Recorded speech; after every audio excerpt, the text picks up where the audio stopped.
बहुत मुश्किल काम है हंसना।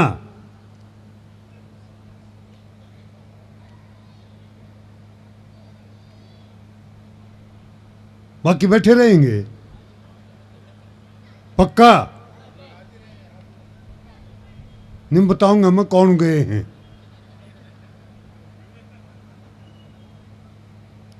सबसे बाद में नंबर लगाया भाई ने, या बुढ़ा की हालत इनने कर रखी देख। न्यू नहीं बुढ़ा आदमी है, पहले निपटा दे इसने। जैसे मोदी जी ने भी सारे बुढ़े खुड्डे लाइन लगा रखे हैं। और मैं आपके हरियाणा का हूं, बाद में आप हरियाणा के हो सादा। एक तो बात हरियाणा के बता दूं अपने, एक तो अपना हरियाणा में ताली बजाया नहीं करते, ताली पीटा करें। तो एक बार जोरदार जितने बच्चे में उतने ताली पीट दो, पीट दो।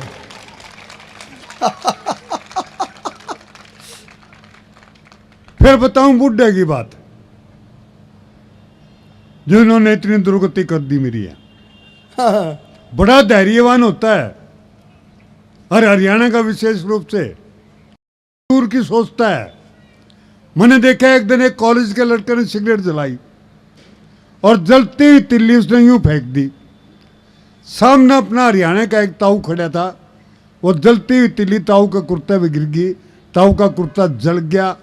उसने धैर्य का परिचय दिया, चुपचाप खड़ा रहा। छोरे ने बड़ा अजीब लगा कि हरियाणा का ताऊ कुर्ता जल गया, बोल कुछ नहीं रहा है। वो उसके पास गया, नहीं बोला ताऊ राम राम। बोला भाई राम राम। बोला ताऊ बहुत अच्छे आदमी हो, कौन से गांव के हो? नहीं बोला क्यों, गांव ने भी जला होगा। बहुत अच्छे। बड़ी अच्छी अच्छी बातें आपने सुन ली, बहुत बढ़िया बढ़िया कविताएं। चेतन जी जी एक ने तो तोड़ दिया होता मंच भी भाई ने। मेरे पास बैठा था, नहीं बोला रात ने यूसुफ जी मैंने सपना आया। मैं क्या आया भाई? बोला मैंने दुश्मन के दोनों हाथ काट दिए। मैं तेने उसका सिर क्यों नहीं काटा? न्यू बोला वो तो पहले ही कटा पड़ा था।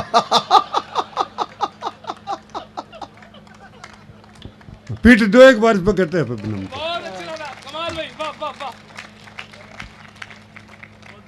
कोई मैं राजनीति की बात नहीं करता, कोई किसी किस्म की ज्ञान की बात नहीं करूंगा। बहुत ज्ञान सुन लिया आपने। ज्यादा ज्ञान जो है ना वो दिमाग में ग्रंथि पैदा कर देता है। इसलिए कोई ज्ञान की बात नहीं, केवल आनंद मौज मस्ती की बात होगी। क्योंकि आज आदमी बहुत प्रेशर में जी रहा है, और प्रेशर से डिप्रेशन में आ गया। और डिप्रेशन किस चीज का है कि खुश कैसे रहें। बनू टिंडा समूह बना के बैठे रहोगे टिंडा समूह तो खुशी मिलेगी क्या? कम से कम चेहरा तो ठीक बना लो, हंसता हुआ होना चाहिए चेहरा। हाँ मैं ये क्या करता हूं, आज देश में दो ही चेहरे हैं। एक तो है फेसबुक का, 80 साल का बुढ़ा मेरे जैसा भी उस पर 35-40 साल का दिखेगा, और बुढ़िया तो 25-30 की दिखेगी। और एक है जी आधार कार्ड का चेहरा, उस पर नीचे न्यू लिखना बाकी रह रहा है कि इस लाश को पहचानिए। अच्छा जितेंद्र भाई। हाँ देखो ये आधार कार्ड सब उठ के चले जाएंगे। आधार यहाँ सिर्फ वही बैठेगा जो फेसबुक वाला चेहरा है। क्या कहने, वाह वाह वाह वाह वाह।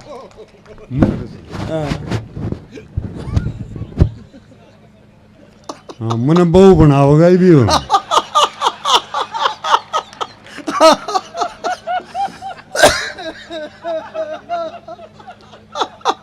यहाँ सिर्फ फेसबुक वाला बैठ पाओगा, आधार कार्ड वाले सारे गए। बहुत अच्छे। वह आए रोटी खान थे बस। वो तो मुश्किल तो फंस गए। हाँ, तो भाई बिल्कुल आनंद मौज मस्ती लेना, कोई ज्ञान की बात नहीं। क्योंकि ज्यादा ज्ञान, ज्यादा बुद्धि का इस्तेमाल बहुत तंग करता है। जितनी भी टेंशन है वो सारी बुद्धि देती है। मैं तो ये क्या करता हूँ, एंजॉय करो। हमने जीवन के मजे लेने छोड़ दिए। जीवन का मजा लो, एंजॉय करो, एंजियोग्राफी नहीं करवानी पड़ेगी। वाह वाह वाह, क्या बात कह दी, क्या कहने भाई, वाह नहीं वाह, तो सर्तियां एंजियोग्राफी होगी, कोई रोक नहीं सकता साहब। जय हो। मैं कहता हूं कि हर दर्द का इलाज नहीं है दवाखाने में। हर दर्द का इलाज नहीं है दवाखाने में। कुछ दर्द तो ठीक हो जाते हैं केवल मुस्कुराने में। हाँ हाँ हाँ हाँ हाँ, जिंदाबाद जिंदाबाद यूसुफ जी, बात खूब। तुम मुस्कुराओ अरे भाई कौन है ये? ना भाई। अच्छा, शंख भी बज रहा साथ साथ में। ये बाजार रोटी खाएं पाछा बजाइए भाई। फिर नीचे से बाजा बजेगा। मना कर लेने थोड़ा सा।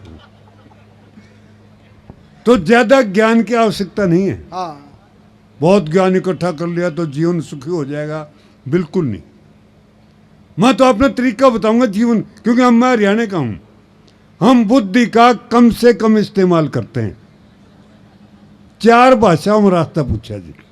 अब उनको एक भी नहीं आती थी, वो चला गया अंग्रेज चुपचाप।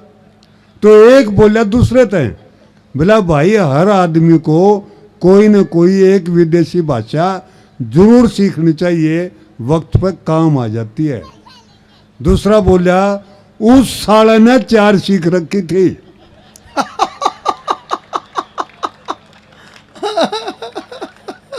आई बिला साले के कोई सी काम नहीं। तो ये ज्यादा ज्ञान इकट्ठा करने से जीवन में काम आने वाला नहीं है। हम तो थोड़े से ही ज्ञान में काम चला लेते हैं जी।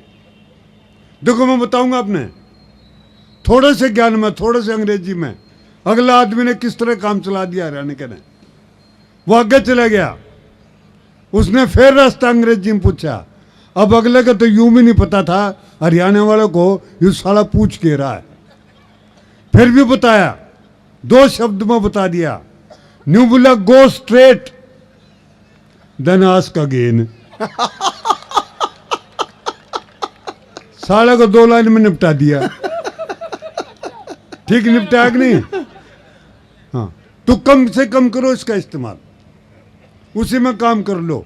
मन देखा है रेलवे स्टेशन पर हरियाणा का आदमी ने अखबार वाले से अखबार मांग लिया। बोला रे एक अखबार दियो। अखबार वाले ने पूछ लिया भाई हिंदी का दूं का अंग्रेजी का? न्यू बोला रे कोई सा दे दे, मैंने तो रोटी लपेटनी है। तो जी हम तो अंग्रेजी भी नहीं, अखबार भी नहीं पढ़ते, बिना मतलब की बुद्धि का काम करते ही नहीं। जितनी बुद्धि का काम करोगे उतने परेशान रहोगे। हाँ, वो बिल गेट्स को एक आदमी की जरूरत थी, 1000 आदमी इंटरव्यू देने के लिए चला गया। अब 1000 का इंटरव्यू कैसे ले? उसने एक तरकीब लगाई, उसने वो 4 भाषाएं बता दी। बोला जो इंग्लिश, फ्रेंच, जर्मन, रशियन 4 भाषाएं जानता है वो खड़ा रहे, बाकी चले जाए। सारे चले गए जी, 50 आदमी रह गए। अब 50 में से भी एक लेना है। उसने एक शर्त और जोड़ दी कि जो इन 4 भाषाओं के साथ जापानीज जानता है वो खड़ा रहे, बाकी चले जाए। सारे चले गए जी, 2 रह गए। तो एक ने दूसरे से पूछा, बोला रे तू कहाँ का है? न्यू बोला हरियाणा का। बोला तेरे को जापानीज आती है? बोला मन ने तो वो 4 भी नहीं आती जो साला ने पहले पूछी थी। फिर बोला तू खड़ा क्यों है? न्यू बोला तेरा यार का कॉन्फिडेंस देख।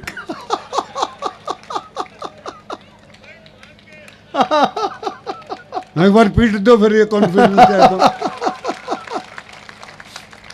इसलिए मैं कहता हूं जी कॉन्फिडेंस से जियो, हाँ, पॉजिटिव सोचो, बुद्धि पर जोर कम से कम दो, बिना मतलब की कोई बात करो ही मत।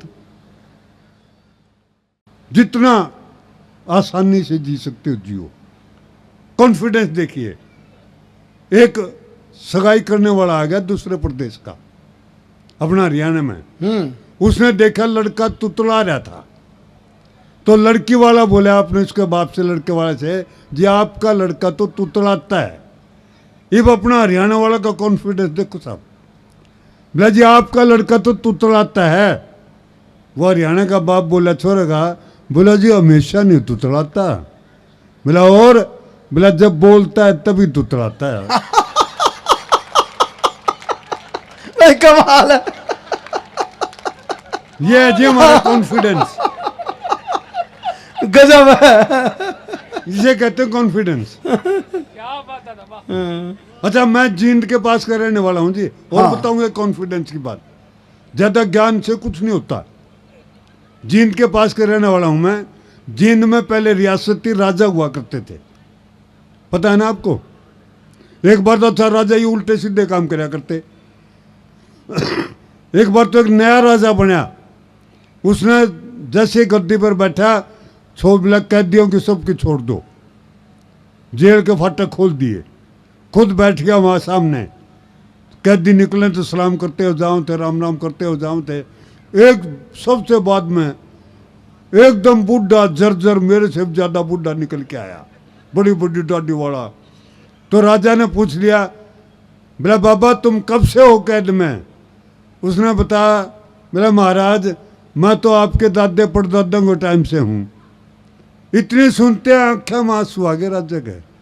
न्यू बुला रहे, इसने उल्टा बंद करो, यूं तो हमारे पूर्वजों की निशानी है।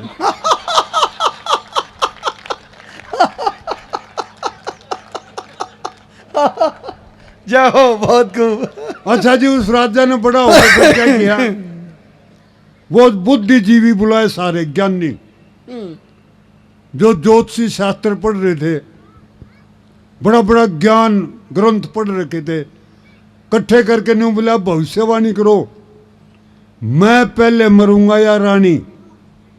जो भविष्यवाणी करेगा उसको 10,000 रुपये इनाम, और अगर भविष्यवाणी गलत हुई तो सजाए मौत। अच्छा, ये बुद्धिजीवी डरते बहुत हैं। एक भी ज्ञानी बिल्कुल चुप होकर खड़ा रहा। एक ऐसे हरियाणा का पहुंच गया, वहां खड़ा था पहले लठ, न्यू बोला जी मैं भविष्यवाणी कर दूं। बोला कर दे। बोला रानी पहले मरेगी। अब भविष्यवाणी थी जी, कर दी, 10,000 रुपये लेके चल पड़ा। तो वो जो ज्ञानी थे ना, जिन्होंने बहुत ज्ञान प्राप्त कर रखा था, वो उसके साथ गए। बोले यार तूने भविष्यवाणी कैसे कर दी? नहीं बोला कर दी के, या रानी पहले मर गई तो मेरी भविष्यवाणी सच, और यू राजा पहले मर गया तो यार रांड मेरा बिगाड़ के लेगी।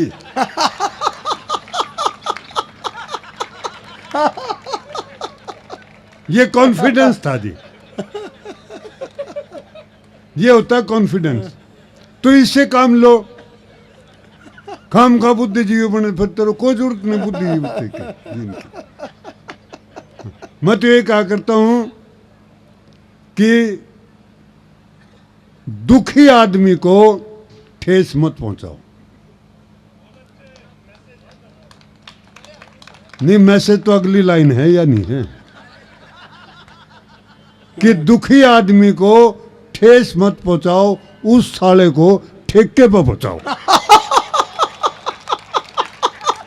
अपना काम अपने तो उसने जो है ना जी, ठेके पर पहुंचाओ। और जब मैंने ये कहा तो राजेश जी बोले यूसुफ जी दारू पीने किसी कोई समस्या का हल होता है? मैं कहा दूध पीने कौन सी समस्या का हल हुआ है? मानो तो मौज है, वरना समस्या तो रोज है। वाह क्या कहने, वाह। मानो तो मौज है, वरना समस्या तो रोज है, हर घड़ी है, आपके चारों तरफ खड़ी, हर पल है और हर समस्या का हल है। शर्त यह है कि वो समस्या दूसरे की होनी चाहिए, अपनी का हल नहीं है। जाओ, बहुत खूब। सही है। क्योंकि समस्याओं का जिंदगी में आना पार्ट ऑफ लाइफ है। हाँ हाँ हाँ, समस्याओं का जिंदगी में आना पार्ट ऑफ लाइफ है, और समस्याओं से हंसकर गुजर जाना ये आर्ट ऑफ लाइफ है। हाँ हाँ हाँ, वाह वाह वाह वाह, जिंदाबाद। ये आर्ट ऑफ लाइफ सीखो। और ये तभी सीख सकते हो जब बुद्धि कम हो। ज्यादा बुद्धि में नहीं सीख पाओगे, हाँ वो तो मेरे उल्टे काम करवाओगी। तो आनंद मौज मस्ती लेना है तो ये इस तरह से आप आनंद मौज मस्ती ले सकते हो सर, कोई जरूरत नहीं है ज्यादा सुनने की। अच्छा, यहाँ जितने नौजवान बैठे हुए हैं ना जी, नौजवानों से मेरा मतलब कुंवारों से है, क्योंकि शादीशुदा आदमी तो नौजवान क्या जवान कहलाने लायक भी नहीं रहता। उनसे मेरी ये सलाह है, निवेदन है कि जो कुछ बदलना बदल लो। राजनीति बदलनी है, अर्थशास्त्र बदलने हैं, कुछ भी बदलना है, देश का समाज बदलना है, अब बदल लो। शादी के बाद बेटे टीवी का चैनल भी नहीं बदल पाऊंगा। मैं सही कह रहा हूं जी, मैं अपने घर के बताऊं। आज ये लुगाई के करूंगा बाब्या ने देखेंगे हैं। सारे दिन वो बाबे बैठे रहे संगरे, बताते रहे नई नई बात। एक बता रहा था जो प्राप्त है वो पर्याप्त है, जो प्राप्त है वो पर्याप्त है। इस शिक्षा देने के भी अगले ने 2.5 लाख रुपए लिए थे। ये न सुनते रहे हैं। आज सुबह से वो मेरे वाले घर वाली लग रही थी, मन ने खबर सुननी थी। मैं बोला माँ चैनल बदल दे, वह बोली नहीं बदलूंगी। मैंने भी जोर तक कह दिया मैं देख लूंगा। उसने भी आँख काट दी, निम्बल किए देख लेगा। मैं कहा यू है चैनल देख लूंगा जो तू देख लिया। बहुत अच्छे, फिर तो जिंदाबाद। वही देखना पड़ेगा जो वो देख रही है। बहुत खूब। हाँ। ये इनके क्या बीमारी है? और भी कोई नेत्र जी हैं कि कोई रद्दर क्यों रहता रहे? टिकते क्यों नहीं? टिक जाओ भाई। टिक जाओ यार। वो एक हमारा हरियाणा में उनकी बात बताऊं मैं, ये कि इनके वो एक बुढ़े से पूछ लिया बोला आपका लड़का क्या करता है? तो बोला जी डॉक्टर है। बोला बहुत से बातचीत करने से इससे तो नहीं लगता वो डॉक्टर है। न्यू बोला जी लगता तो मेरे के भी कोई नहीं। फिर बोला तो डॉक्टर क्यों बतावे है? बोला जब वो कहीं से आवे है या कहीं जावे है, मैं उसने न्यू पूछ लूँ बेटा कहाँ जा रहा है, तो न्यू कहेगा बाबू तेरे के बीमारी से। तो इनके के बीमारी से न्यू ने समझा। जब से यहाँ आए तब से ये घूमे रहे इनके बीमारी से। बहुत अच्छे दादा, बहुत अच्छे दादा। बहुत अच्छे।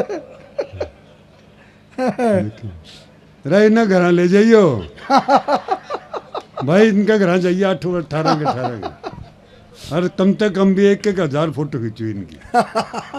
एक बार ताली पीटो ताली पिटो। अच्छा जी, इतने मेरा पोता आ गया, उसने मैच देखना था तो उसने मेरी तरफ इशारा किया, दादा बोला रिमोट। मैंने उसकी दादी की तरफ इशारा कर दिया। पोता ने बोला दादा मैंने तेरा रिमोट नहीं मांगा था, मैं टीवी का रिमोट मांग रहा हूँ। मैं बेटा उसी के पास है। ये वास्तविकता है जी। क्या बात है। अभी त्रिपुरा का इलेक्शन हुआ था, ये इलेक्शन होता ना, तो मैं वो त्रिपुरा का इलेक्शन की वो समाचार सुन रहा था। इतना में आया धमकी, न्यूली के कर रहा है? मगा ये इलेक्शन त्रिपुरा का देख रहा हूँ, इसका रिजल्ट वगैरह। न्यूला त्रिपुरा का दे देखा है? मगा नहीं देखा। बोला जान की सलाह है? माना बोला तेरे रिश्तेदार इलेक्शन लड़ रहे हैं वहाँ। माना न्यूली पकड़ा फिर रिमोट और बाहर जाके बैठे मिला जाके। तो यू हाल हो जाएगा बाद में जी, क्योंकि बेटा पत्नी जो है वो पेपर वेट जैसी होती है। वाह। पेपर वेट देखा है? देखा है कि पेपर वेट है? वो कागज न फड़फड़ान तो देगा, उड़न नहीं देगा। वाह जिंदाबाद। तो क्या बात। बेटा शादी के बाद वो पेपर वेट। हाँ, फड़फड़ाते रहोगे, उड़ नहीं पाओगे। उड़ नहीं पाओगे। जो उड़ान भरनी है वो ही भर लो, बाद में कोई क्योंकि अभी ये 14 फरवरी को एक त्यौहार आता है ना, 14 फरवरी को एक त्यौहार आता है, मालूम होगा आपको। हाँ, वो एक ने मेरे से पूछ लिया बेचारे ने, बोला ये यूसुफ जी ये 14 तारीख को फरवरी को अपने यहाँ कौन सा त्यौहार होता है। मैं बेटा तू नहीं बता, शादीशुदा है कुआरा है। बोला जी शादीशुदा हूँ। मैं बेटा तेरे लिए तो ये दुर्गा पूजा का त्यौहार है।